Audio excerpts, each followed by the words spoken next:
जय मसीह की। मसीह में मेरे प्यारे भाई और बहनों, मैं आपका भाई सूरज हमेशा की तरह आप सभी को एक बार फिर से सत्य की खोज में स्वागत करता हूं।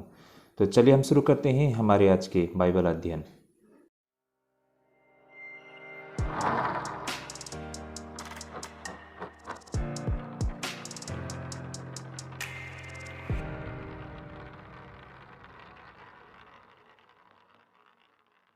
तो भाई और बहनों, एक बार फिर से आप सभी को स्वागत है हमारे सत्य की खोज में। तो चलिए भाई और बहनों, हम शुरू करते हैं हमारे आज की बाइबल अध्ययन। तो भाई और बहनों, हमारा आज का जो बाइबल अध्ययन करने का रहेगा वो मत्ती रचित सुसमाचार 25 अध्याय 1 से लेके 30 पद तक रहेगा। Gospel according to the Matthew chapter 25 verse 1 up to 30। कुल मिलाकर भाई और बहनों, आज हमारा 2 विषय रहेगा। काफ़ी रोचक विषय रहेगा भाई और बहनों, अंत तक बने रहिएगा। और इससे पहले के जितने भी हमारे बाइबल अध्ययन है आप हमारे प्लेलिस्ट से देख सकते हैं, क्योंकि हम एवरी चैप्टर टू चैप्टर और वर्स टू वर्स बाइबल अध्ययन करते हैं। यही कारण आज जो हम 25 अध्याय से अध्ययन कर रहे हैं, इससे पहले के जितने भी हमारे बाइबल अध्ययन है वो हमारे प्लेलिस्ट से आपको मिल जाएंगी। और विदाउट स्किप करके हमारे वीडियो को देखिए, वरना हम कड़ी को जोड़ नहीं पाएंगे।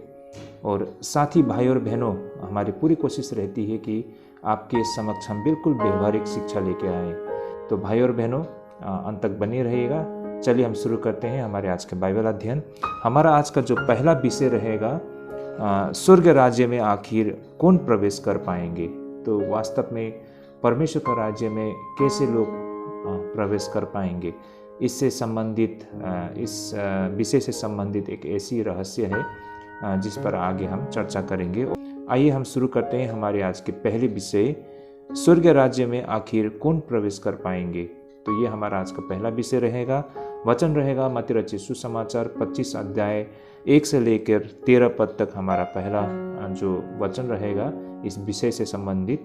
तो आइए हम सबसे पहले वचन को पढ़ लेते हैं। तो वचन यहाँ पर कुछ इस प्रकार है।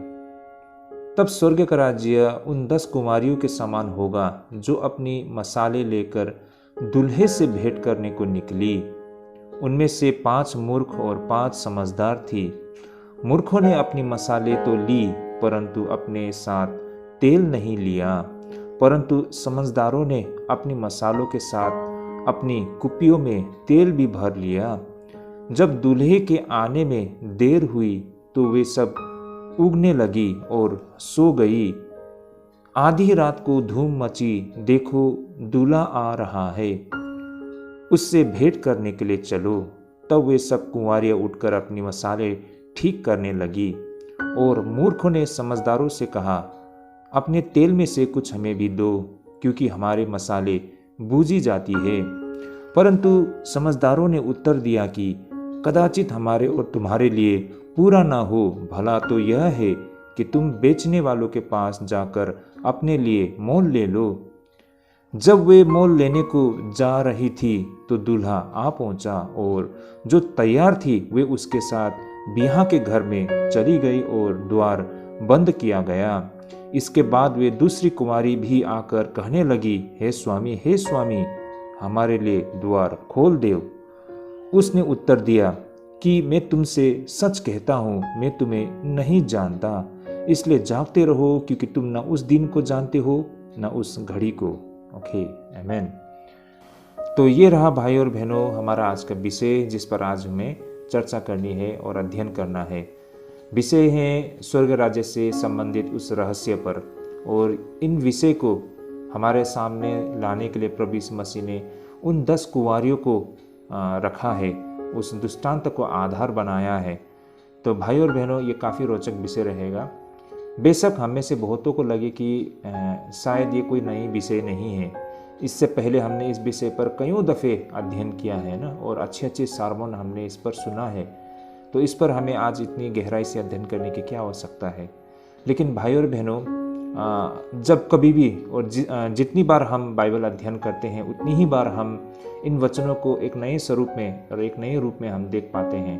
भाई और बहनों, आज इसी तरह इस विषय से भी हम कुछ और भी नई बातों को हम जान सकेंगे। इससे संबंधित कुछ ऐसे तथ्य है, उससे हम समझ पाएंगे। तो भाई और बहनों, यही मेरी गुजारिश रहेगी कि आप सभी अंत तक बने रहिएगा। तो देखिए भाई और बहनों, यहाँ पर प्रभु यीशु मसीह स्वर्ग राज्य के उन रहस्य को बताने के लिए 10 कुंवारियों की एक दृष्टांत को बताते हैं, जहाँ पर हमें दिखाई पड़ता है कुल मिलाकर 5 एक मूर्ख कन्या थे और 5 समझदार कन्या थे।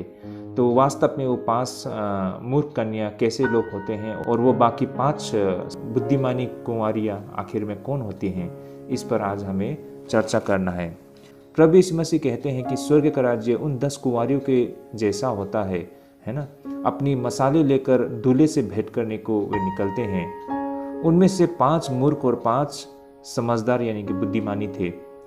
मूर्खों ने अपनी मसाले तो ली परंतु अपने साथ तेल नहीं लिया, और परंतु समझदारों ने अपनी मसालों के साथ अपनी कुप्पियों में तेल भी ले लिया, यानी कि रिजर्व ऑयल है ना, उन्होंने अपने साथ ले लिया। जब दूल्हे के आने में देर हुई तो वे सब उगने लगी और सो गई। तो अचानक यहाँ पर सुनाई पड़ती है कि दूल्हा का आने का है ना। रात को धूम मची कि देखो दूल्हा आ रहा है, उससे भेंट करने के लिए चलो। तब वे सब कुंवारियां उठकर अपने मसाले ठीक करने लगी, और मूर्खों ने समझदारों से कहा, अपने तेल में से कुछ हमें भी दो, क्योंकि हमारी मसाले बुझी जाती है। कहने का तात्पर्य, जो वे मूर्ख कुंवारी थी उसे क्यों मूर्ख कहा गया है? क्योंकि उन्होंने अपने साथ जो रिजर्व ऑयल होता है वो नहीं रखा था, है ना। उनके मसालों में जो तेल थी उसी पर वो निर्भर रहा, और इंतज़ार करते करते देर हो चुकी थी, और उनके जो मसाले थे, उनके जो अंदर तेल थे वो ख़त्म होने पर था, है ना। तो यही कारण अब उन्हें और भी तेल की आवश्यकता थी ताकि अपने मसालों को वो जलाए रखे, लेकिन उनके पास वो एक्स्ट्रा है ना, वो जो तेल नहीं था। यही कारण वो बुद्धिमान कुंवारियों से तेल की गुजारिश करते हैं, लेकिन उनका उत्तर था, कदाचित हमारे और तुम्हारे लिए पूरा ना हो। भला तो यह है कि तुम बेचने वालों के पास जाकर अपने लिए मोल ले लो। कहने का तात्पर्य, ना तो ये तुम्हारे लिए प्राप्त होगा ना तो मेरे लिए, क्योंकि वो जो तेल था रिजर्व ऑयल, क्योंकि उन्हीं के लिए मात्रा था वो। तो यही कारण वो कहते हैं कि तुम्हारे लिए ये हमें देना असंभव नहीं होगा। यही कारण है कि तुम दुकान में जाकर उसे खरीद लो। जब वे मोल लेने को जा ही रहा था तो दूल्हा आ पहुंचा, है ना। जैसे ही वो 5 मूर्ख कुंवारियाँ तेल लेने के लिए शायद वो किराने के दुकान में गए, तो उसी दौरान दूल्हा भी आ पहुंचा, और देखा गया कि जो 5 कुंवारी थी जो तैयार थे अपने मसालों के साथ, उनके साथ वे बिहा के घर में चले गए और बाहर से द्वार बंद कर दिया गया। इसके बाद ऐसा होता है कि वे जो दूसरी कुमारी आकर कहने लगी, हे स्वामी, हमारे लिए द्वार खोल दे। लेकिन अंदर से उत्तर मिलता है कि मैं तुम्हें नहीं जानता। इसलिए प्रभु यीशु मसीह कहते हैं कि जागते रहो, क्योंकि तुम न उस दिन को जानते हो न उस घड़ी को। तो यही कारण है भाई और बहनों, इस दृष्टांत से जो हमें समझ में आती है वो ये है कि हमें हमेशा तैयार रहने की आवश्यकता पड़ती है, क्योंकि प्रभु यीशु मसीह कब आते हैं, किस समय आते हैं, हम नहीं जानते हैं, लेकिन ये निश्चय है कि वो जरूर आएंगे। यही कारण है कि हमें बिल्कुल सतर्क रहना चाहिए, हमें पूरी तैयारी करनी चाहिए ना। हम लापरवाह नहीं हो सकते हैं। तो विशेष ये बातों को हम यहाँ पर समझ पाते हैं। लेकिन इस दौरान किन्हीं ऐसे बातें हैं जिसे हमें अच्छी तरह से अगर हम समझ पाते हैं तो हमें अपनी तैयारी में हमें काफ़ी मदद मिलती है ना। वैसे हम में से हर कोई तैयार तो रहना चाहता है ना, हम में से हर कोई सतर्क रहना चाहते हैं, लेकिन इंतज़ार करते करते हम ऊब जाते हैं, थक जाते हैं और हम लापरवाह बन जाते हैं। तो यही कारण ये जो बातें यहाँ पर प्रभु यीशु मसीह इस दृष्टांत के द्वारा बता रहे हैं, इस दृष्टांत को हम सही मायने में अगर हम समझेंगे तो हमारी तैयारी में हमें काफ़ी मदद मिलती है, हमें प्रेरणा मिलती है कि हम चौकस रहे, है ना, होशियार रहे। तो भाई और बहनों, इसी पर आज हम चर्चा करने जा रहे हैं। तो भाई और बहनों, जब कभी भी हम इस दृष्टांत पर गौर फरमाते हैं तो हमें शायद ऐसा लगे कि यह एक प्रभु यीशु मसीह की बनावटी मनगढ़ंत कहानी या दृष्टांत मात्र हो, लेकिन वास्तव में ये एक ऐसी कहानी को बताती है जो उस जमाने में भी और आज के दिन भी फ़लस्तीन में लोगों के लिए ये बिल्कुल सामान्य बातें हैं। मेरा कहने का तात्पर्य, हम में से बहुत को लगे कि ये बातें जो प्रभु यीशु मसीह इस दृष्टांत के द्वारा बता रहे हैं ये एक कहानी मात्र हो, लेकिन भाई और बहनों, प्रभु यीशु मसीह ये जो दृष्टांत बता रहे हैं ये बिल्कुल व्यवहारिक एक रिवाज है जो आमतौर पर हम फ़लस्तीन के लोगों को बीच में दिखाई पड़ती है, जो कि उस ज़माने में भी ये बहुत ही मतलब पॉपुलर था और आज के समय में भी ये बहुत ही मतलब एक्टिव है। मतलब ये जो रिवाज है ना, विवाह से संबंधित, ये आज भी उतना ही सक्रिय है। लोग आज भी इसे उतने ही चाव से अभ्यास में लाया करते हैं। तो प्रभु यीशु मसीह ने ये जो दृष्टांत कही थी, ये कोई यूं ही स्वर्ग राज्य की उन रहस्य को समझाने के लिए एक कहानी के रूप में ऐसा ही रख दिया, ऐसा नहीं है, बल्कि ये एक व्यवहारिक जो रिवाज होती है उससे जुड़ी थे। देखिए, इससे पहले के भी जितने जो दृष्टांत हैं प्रभु यीशु मसीह ने, वो सारे दृष्टांत प्रभु यीशु मसीह ने यूं ही नहीं कहे थे। प्रभु यीशु मसीह के जो आसपास जितने भी जो घटना होती है ना, उसी पर आधारित प्रभु यीशु मसीह का दृष्टांत होता है, बिल्कुल प्रैक्टिकल। यही कारण है कि लोगों को बड़ी आसानी से उस दृष्टांत के मायने समझ में आ जाती है। लेकिन हो सकता है हमारी संस्कृति अलग है ना, और हम अलग अलग देश के रहने वाले हैं, तो बेशक ये सारे रीति रिवाज हमको समझ में ना आए और यही कारण हमें ऐसा लगे कि शायद ये सारे एक कहानी मात्र है ना, जो यीशु मसीह ने किसी तथ्य को, सत्य को समझाने के लिए एक कहानी को बना के रख दिया। लेकिन ऐसा नहीं है भाई और बहनों। प्रभु यीशु मसीह के सारे दृष्टांत बिल्कुल व्यवहारिक और प्रैक्टिकल होते हैं, और ये जो 10 कुंवारी के दृष्टांत भी बिल्कुल व्यवहारिक, प्रैक्टिकल और यहूदी विवाह से संबंधित एक रीति रिवाज थी भाई और बहनों, जिसे प्रभु यीशु मसीह ने यहाँ पर रखा है। तो भाई और बहनों, इसे हम पहले समझने के लिए कोशिश करते हैं। जब इसे हम समझते हैं, इस रीति रिवाज को समझ में हमें आती है, तो हमें ये भी समझ में आता है कि प्रभु यीशु मसीह ने कितने व्यवहारिक तरीके से, कितने प्रैक्टिकल तरीके से ये सत्य को हमें समझाने के लिए कोशिश की है। इसके बाद इस विषय के दूसरे भाग में हम समझेंगे कि इस दृष्टांत से आप और हमारे लिए क्या संदेश हमें मिलती है। तो इस तरह से हम 2 भागों में इसे हम देखते हैं। तो पहले हम समझने के लिए कोशिश करेंगे कि ये दृष्टांत जिस रिवाज पर आधारित की गई है, इसके वास्तव में क्या मायने हैं ना, क्या हकीकत है, पहले इसे हम समझने के लिए कोशिश करते हैं। तो भाई और बहनों, होता ये था कि विवाह एक बहुत ही बढ़िया अवसर था, जहाँ पूरा गांव उस नव विवाहित जोड़े को उसके नए घर में या नए घर तक आने में साथ दिया करते थे। भाई और बहनों, विवाह एक ऐसी चीज़ है जहाँ कहीं भी ये विवाह होती है, वो सारा इलाका बिल्कुल मतलब फेस्टिवल मूड में आ जाता है ना। हमारे गांव घर में भी जब कभी विवाह होती है तो सारा गांव ही मतलब एक फेस्टिवल मूड में आ जाता है। तो उस ज़माने में तो और भी इसका स्तर ऊंचा हो, क्योंकि देखिए आज तो लोग बहुत ही व्यस्त है ना। आज लोगों के पास मनोरंजन करने के लिए बहुत सारे साधन है, लेकिन उस ज़माने में इतनी सारी साधन नहीं होती थी। तो यही कारण विवाह जैसे जो समय होता है ना, ये एक बहुत ही एक ऐसा बढ़िया मतलब त्यौहार की तरह इसे लोग लिया करते थे। तो यही कारण है कि जब कभी भी विवाह होती थी तो ये बहुत ही बढ़िया अवसर था, जहाँ पूरा गांव एक साथ होते थे उस खुशी में।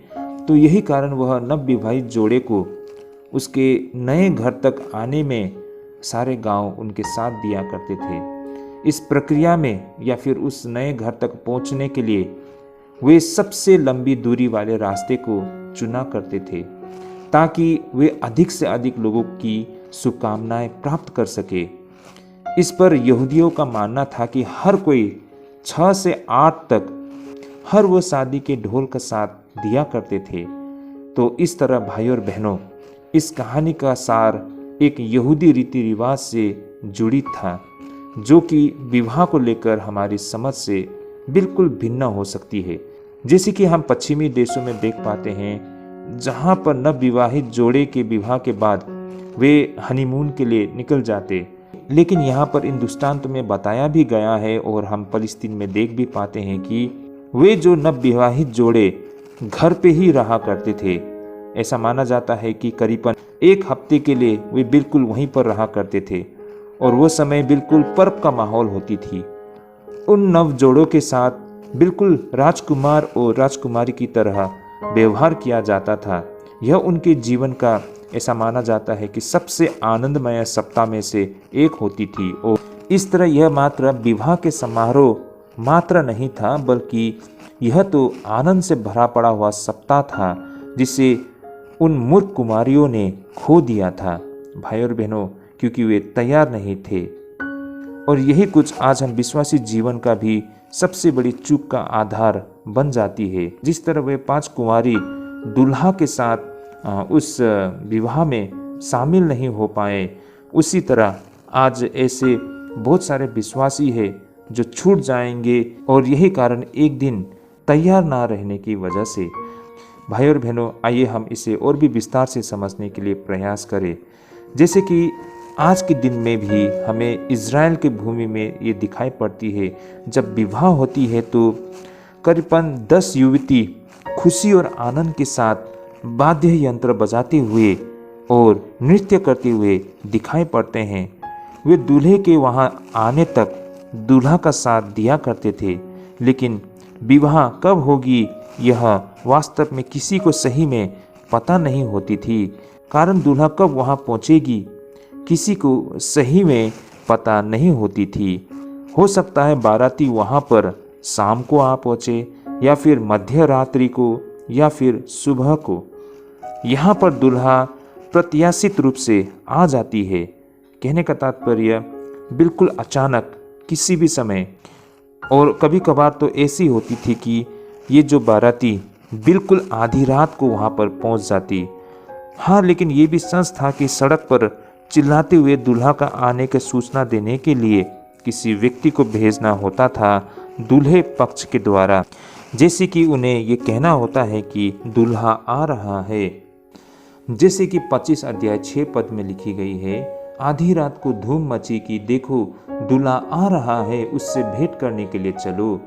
तो इस तरह भाइयों और बहनों, ये सूचना दी जाती कि दूल्हा पहुंचने ही वाली है, लेकिन यह किसी भी समय हो सकता था भाइयों और बहनों। इसके लिए हर किसी को तैयार रहने की आवश्यकता पड़ती। जैसे ही ये संदेश सुनाई देती तो सारे लोगों को उसे स्वागत करने के लिए बाहर निकलना पड़ता अपने मसालों के साथ। तो यही कारण भाइयों और बहनों, दुल्हन पक्ष को बाहर जाने के लिए हमेशा तैयार रहना पड़ता है, ताकि जब दूल्हा आएगी उससे मिलने को सड़क पर आ सके। इस तरह यह उस दूल्हा पर निर्भर रखता है वह कब आए, जिसके लिए दुल्हन पक्ष को हमेशा तैयार रहना पड़ता है। इसके अलावा विवाह का ये रिवाज भी था कि अंधेरे होने पर बिना दिया जलाए सड़क पर आने की किसी को अनुमति नहीं थी। और साथ ही जब दूल्हा एक बार आ जाए और घर पे प्रवेश कर ले तो फिर दरवाजे को बंद कर दिया जाती थी। उसके पश्चात उस समारोह में देर से आने वाले को प्रवेश करने की अब और अनुमति नहीं थी। तो भाई और बहनों, ये रिवाज आज भी इज़राइल की ज़मीन पर उतना ही अभ्यास में लाई जाती है। तो भाई और बहनों, यहाँ से हम ये बातें देख पाते हैं कि ये जो दृष्टांत में प्रभु यीशु मसीह ने उन 10 कुंवारियों के विषय में विवाह से संबंधित जो बातें, ये तथ्य रखी है, ये बिल्कुल व्यवहारिक है। ऐसा नहीं है कि प्रभु यीशु मसीह ने कोई भी एक मनगढ़ंत कहानी या स्वर्ग राज्य की उस रहस्य को समझाने के लिए एक कहानी को बना के हमारे सामने रख दिया, बल्कि ये बिल्कुल व्यवहारिक और यहूदी परंपरा से संबंधित थे, विशेष करके विवाह से संबंधित। जैसा इस दृष्टांत में बताया गया है वैसे ही एग्जैक्टली उसे प्रैक्टिस में किया करते थे ना। 10 कुंवारियाँ हमेशा मतलब दूल्हा का इंतज़ार किया करते थे, है ना।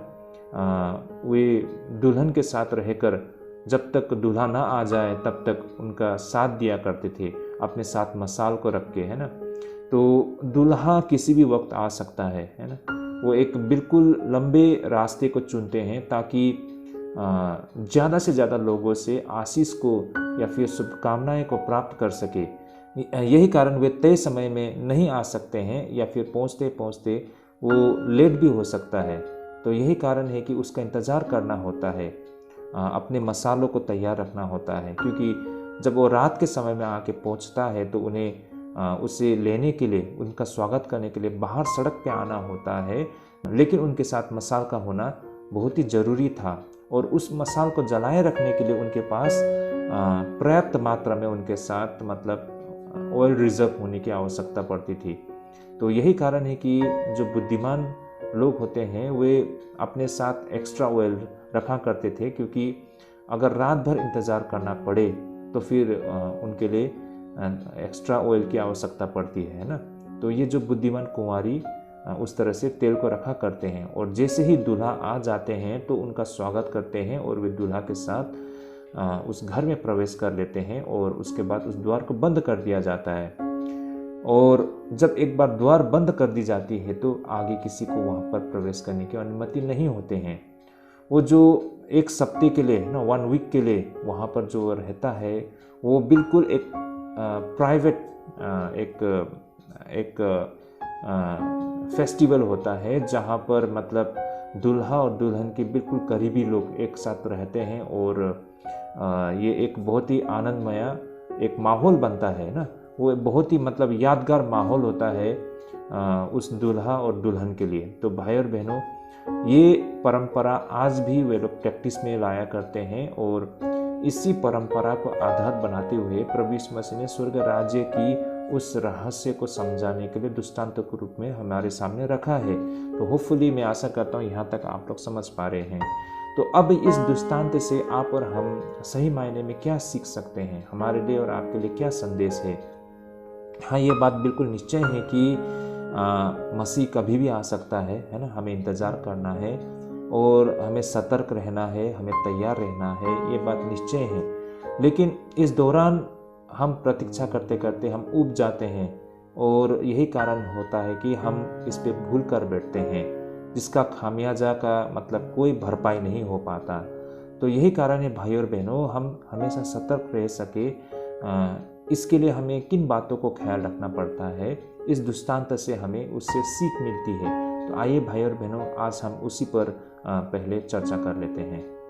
तो भाई और बहनों, प्रभु यीशु मसीह के उन सारे दृष्टांतों की तरह ये दृष्टांत भी तत्काल और स्थायी अर्थ थी, और साथ ही एक व्यापक और सार्वभौमिक इसका अर्थ भी था। कहने का तात्पर्य ये दृष्टांत उस समय के लोगों को भी संबोधित किया करते थे, और साथ ही व्यापक और सार्वभौमिक अर्थ कहने का तात्पर्य आज के समय और आने वाले समय उन हर एक विश्वासियों के लिए भी ये दृष्टांत संदेश देती है। तो जैसे कि पहला तो इसके तत्कालीन महत्व ये थे कि ये दृष्टांत यहूदियों की स्थिति को प्रदर्शित किया करते थे, क्योंकि ये जो यहूदी थे वे चुने हुए लोग थे, और उन्हें परमेश्वर के पुत्र को आने की तैयारी करनी थी। उन्हें पूरी तैयारी करनी थी जब मसीह आए, लेकिन देखा जाए तो वे तैयार नहीं थे। यह यहूदियों की तैयारी की विफलता के त्रासदी को प्रस्तुत करती है। तो इस तरह भाई और बहनों, ये दृष्टांत उस समय के तत्कालीन स्थिति को दर्शाती थी, और उसी तरह ये दृष्टांत आज और आने वाले समय के हर वो विश्वासियों के लिए भी एक चेतावनी है। आइए इसे हम समझने के लिए प्रयास करें। पहला तो ये दृष्टांत हमें ये संदेश देती है कि कुछ चीज़ें हैं जिसे हम आखिरी समय पे प्राप्त नहीं कर पाएंगे। जैसे कि भाई और बहनों, यहाँ पर इस तथ्य को समझने के लिए एक छात्र को उदाहरण बनाया गया है। मान लीजिए कोई भी छात्र होते हैं, जो स्टूडेंट होते हैं, उसे पूरा साल उसे अवसर मिलता है तैयारी करने के लिए, है ना। जब वो साल भर वो लगा के वो तैयारी करता है तो एग्ज़ाम के समय में, परीक्षा के समय में उसे कोई भी दिक्कत नहीं होती है ना। लेकिन जो छात्र साल भर बिल्कुल लापरवाह बन के रह जाता है ना, वो तैयारी नहीं करता है, तो बिल्कुल जब परीक्षा एकदम निकट है ना, बिल्कुल सामने पे आ जाता है परीक्षा, तो उस समय वो कितनी भी कोशिश कर ले, वो कुछ तैयारी नहीं कर पाएगा ना। उस एग्ज़ाम को वो अच्छी तरह से नहीं कर पाएगा, क्योंकि उसको तो समय मिला था साल भर। जो चीज़ हमको साल भर लगा के तैयार करना होता है, वो चीज़ हम 1-2 दिन में या फिर 1 हफ्ते में हम तैयार नहीं कर पाएंगे। एग्जैक्टली इन्हीं बातों को यहाँ पर हम समझ सकते हैं। जैसे कि हमने कहा था कि कुछ चीज़ें हैं जिसे हम आखिरी समय पर प्राप्त नहीं कर पाएंगे। उन मूर्ख कन्याओं के साथ जो कुछ हुआ था हमने देखा है ना। उनके पास समय था तैयारी करने का, लेकिन उन लोगों ने नहीं किया। शायद उन्होंने लापरवाह किया या फिर इसे सीरियसली नहीं ली ना। यही कारण ऐसा होता है कि जब वो इंतज़ार करते करते उनके जो मसाल के जो तेल थे वो ख़त्म हो जाता है और उन्होंने जो रिजर्व ऑयल का भी मतलब इंतज़ाम नहीं किया था, अब आगे जाके उनको दिक्कत हो रही थी। आखिरी समय में उन्होंने अपने 5 कुंवारियों के साथ उन्होंने जो तेल है उन्होंने उधार मांगी, तो उनको नहीं मिला और ये संभव भी नहीं था ना, क्योंकि उनको भी चाहिए था। तब आखिरी समय में वो क्या करे? तो आखिरी समय में जब उनको इंतज़ाम करना पड़ा, तो इस दौरान दूल्हा आ गया और वे छूट गए।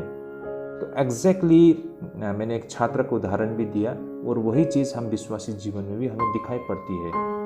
देखिए, हमको जीवन भर अवसर मिला है तैयारी करने के लिए, लेकिन हम जीवन भर तैयारी नहीं करते हैं।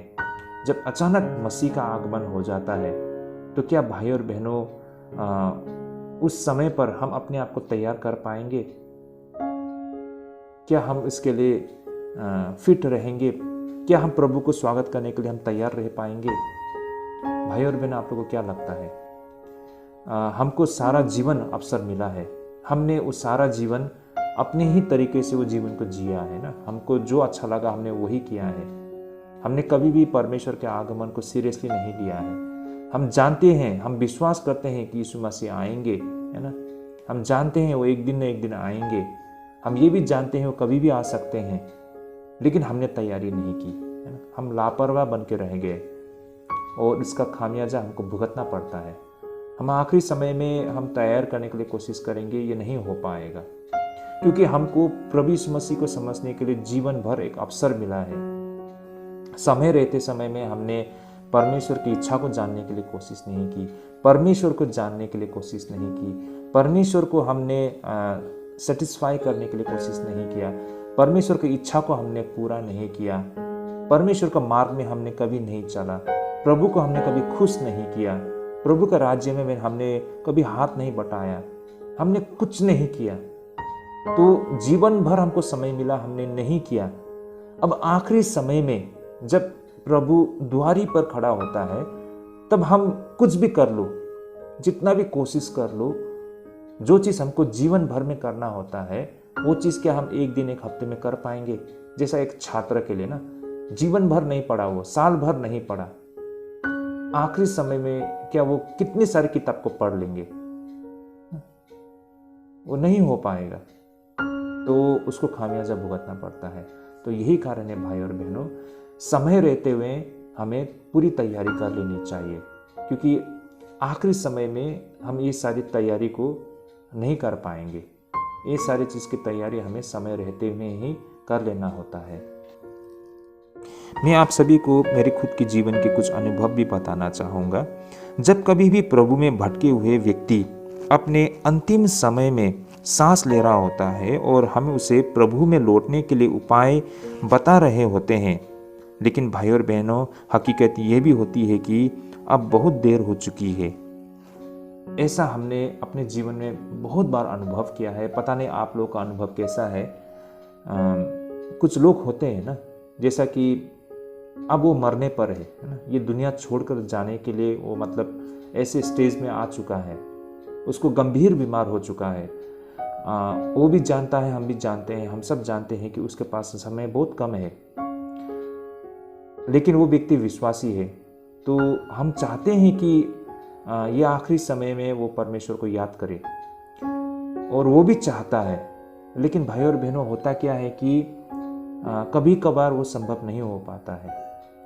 परमेश्वर को समझने के लिए इंसान जीवन भर भी अध्ययन करे तब भी कम पड़ जाता है, और उस व्यक्ति के लिए कुछ ही दिनों में या कुछ ही हफ्तों में क्या वो सारे ज्ञान को प्राप्त कर पाएगा? क्या वो सारे समझ को प्राप्त कर पाएगा?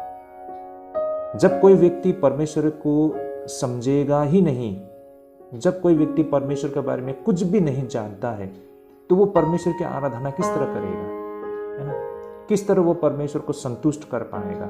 किस तरह वो परमेश्वर की इच्छा को पूरा कर पाएगा? किस तरह से वो प्रभु का सेवा करने योग्य हो पाएगा? तो वो बंदा अब चाह कर भी कुछ नहीं कर पाएगा, है ना? वैसे हम तो बताते हैं कि अब समय कम है, उसे प्रभु में लौट जाना चाहिए, लेकिन हकीकत ये है कि कभी कभार ये संभव नहीं हो पाता है, क्योंकि समय इतना कम रह जाता है कि जिस चीज़ को उसे जीवन भर लगा के करना चाहिए था वो थोड़े से समय में वो नहीं कर पाएगा।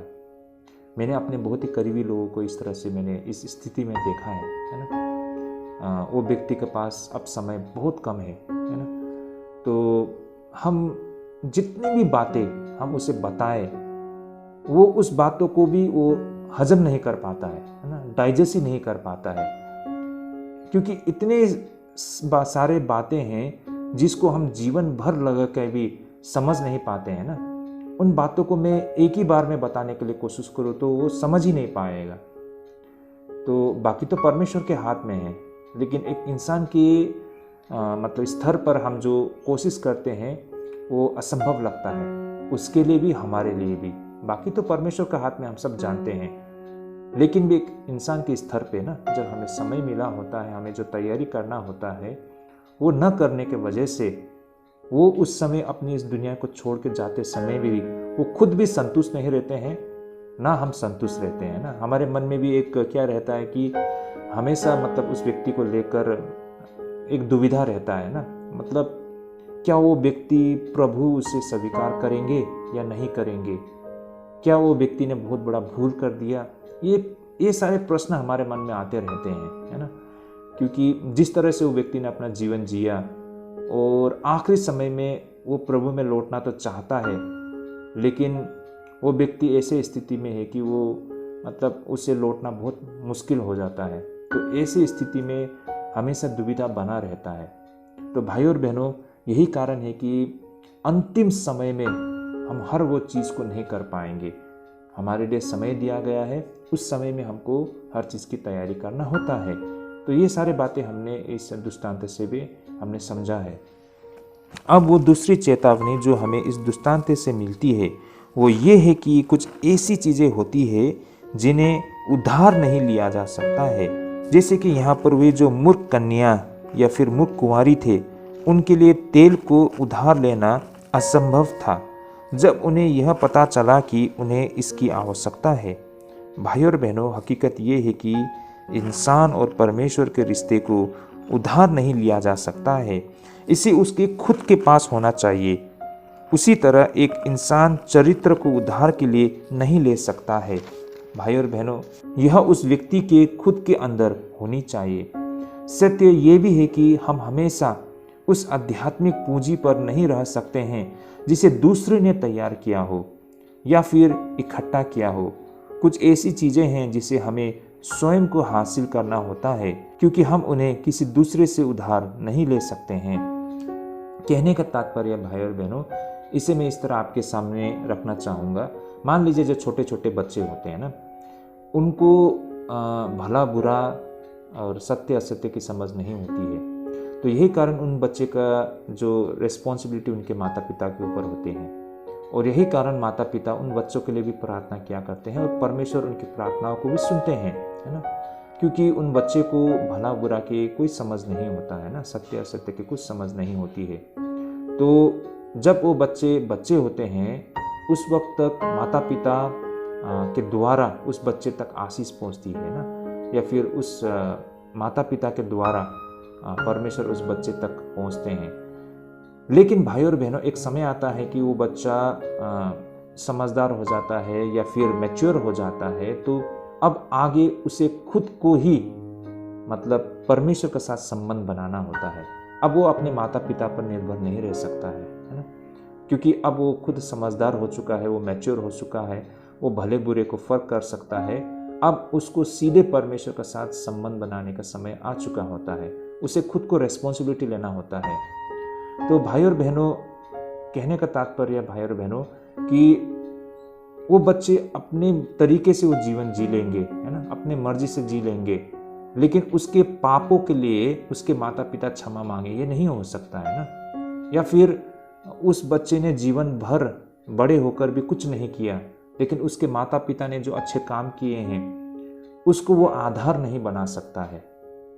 उसे खुद को उसके जीवन के लिए मतलब आगे बढ़ना होता है। तो भाई और बहनों, बहुत समय पर हम देख पाते हैं, मैं कुछ उदाहरण भी देना चाहूँगा। कुछ ऐसे घर के लोग होते हैं ना, मान लीजिए एक पुरुष वो कहता है कि परमेश्वर की सेवा मेरे घर परिवार के लोग करते हैं, मेरी पत्नी करती है और मेरे पास समय नहीं है, मैं समय नहीं दे पाऊंगा, और वो सिर्फ संसार के कामों में व्यस्त रहता है।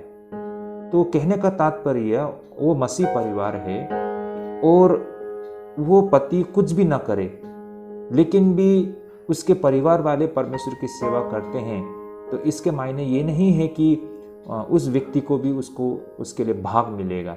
ये नहीं हो सकता है भाई और बहनों। उसको खुद के लिए करना पड़ता है, उसे खुद करना पड़ता है ना। मैं अपने तरीके से चलूँ, मैं कुछ भी ना करूँ, लेकिन मेरी पत्नी बहुत धार्मिक है ना, तो उसके वजह से मेरे पापों से मुझे छुटकारा मिलेगी, ऐसा तो नहीं है ना।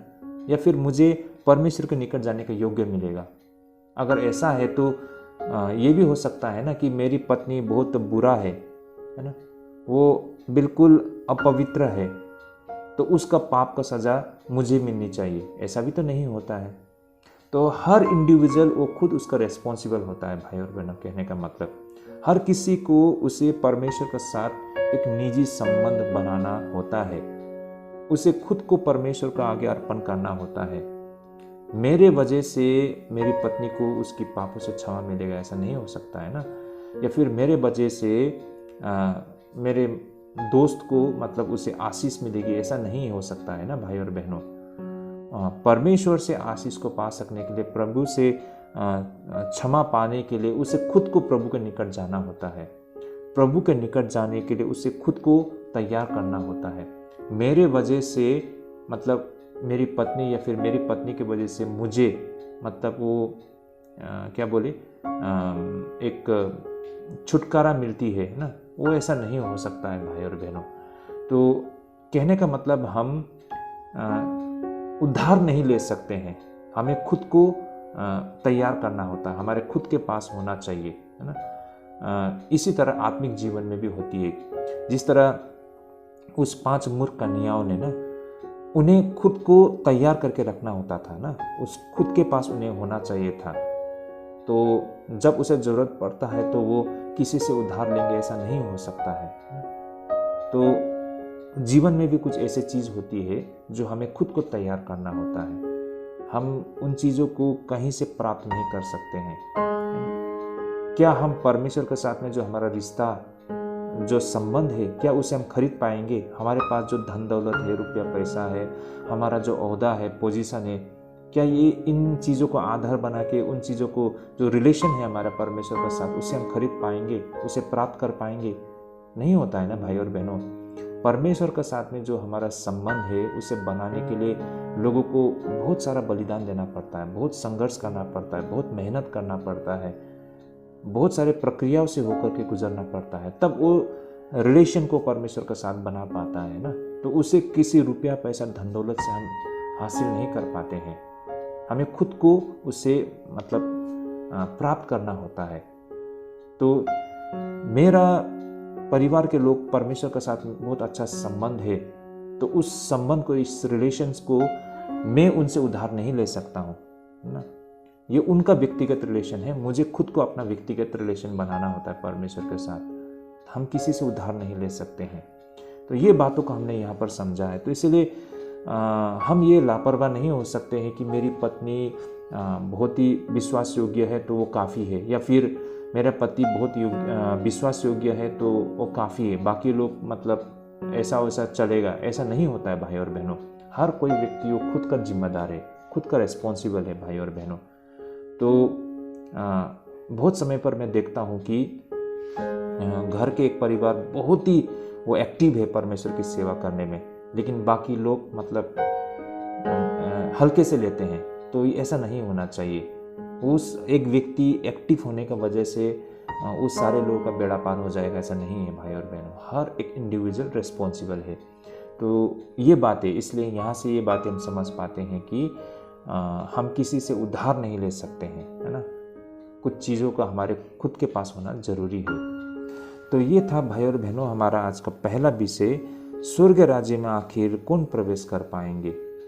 अवश्य ही वो बुद्धिमान लोग ना, जो हमेशा तैयार रहते हैं, जो सतर्क रहते हैं, ऐसे लोग ही परमेश्वर के राज्य में प्रवेश कर पाएंगे, जो मसीहा का आगमन होता है ना, जब दूल्हा का आगमन होता है तो उसके साथ ऐसे लोग ही प्रवेश कर पाएंगे जो हमेशा सतर्क और तैयार रहते हैं। पहली बात, ये बातें हमने आज के अध्ययन से सीखा है। और दूसरी बात हमने ये सीखा है कि हर वो व्यक्ति जो अपने लिए ना वो तैयार करता है, हर चीज़ का वो इंतज़ाम करके रखता है, ऐसे व्यक्ति लोग ही सही मायने में प्रभु के निकट जाने के योग्य होता है। अगर आपने तैयारी नहीं की है जीवन भर में, तो आप कभी भी प्रभु के निकट जाने के योग्य नहीं हो पाते हैं। तो आपकी खुद के पास हर चीज़ का मतलब बंदोबस्त होना, तैयारी होना बहुत ज़रूरी है एक आत्मिक जीवन में भी। ये बातों को हमने समझा है भाई और बहनों। तो ये था हमारा आज का पहला विषय। होपफुली हम सबके लिए ये विषय काफ़ी आशीषमय और लाभदायक होगा, मैं विश्वास करता हूँ। तो ये सारी बातें हमने आज के अध्ययन से सीखा है। तो होपफुली ये सारे अध्ययन हमारे आत्मिक जीवन के लिए ढेरों लाभदायक होगी, मैं आशा करता हूँ। तो भाई और बहनों, अगर आपको ये सारी बातें सही लगी है, अच्छी लगी है, तो अपने फ्रेंड्स, रिलेटिव, दोस्त सभी के साथ शेयर करें ताकि उन तक भी सत्य पहुँच पाए। तो आज के लिए हम यहीं पे स्थगित करते हैं। अगली दफ़े जरूर जुड़िएगा। प्रभु आप सभी को आशीष करे, प्रभु आप सभी को ढेरों अगुवाई करे। जय मसीह की।